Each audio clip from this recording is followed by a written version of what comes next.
Hello my creative friends and welcome to Fatema's Art Show.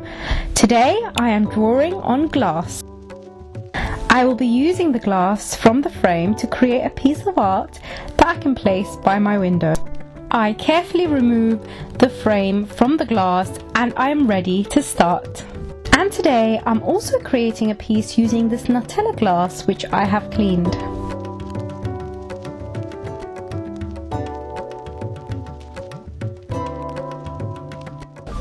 This glass piece is inspired by Moroccan tiles.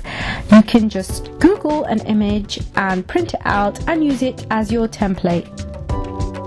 Or you can create your own design and use that.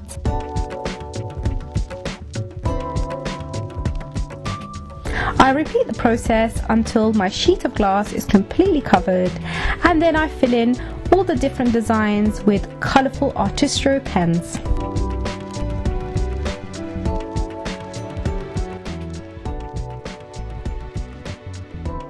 I secure the glass back onto the frame. I'm using glue tack, but I recommend you use a strong glue to keep it secure.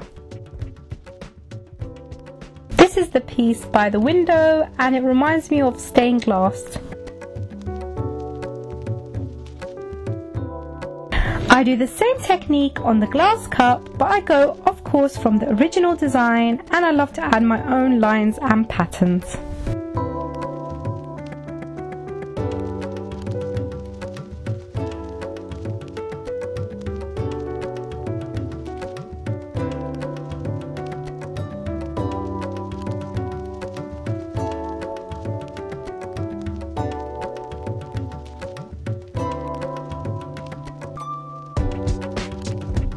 I place the candle in the dark and I love the reflections of the patterns on the walls. Thank you very much for watching. I hope you enjoyed this video and I've inspired you to draw on different surfaces.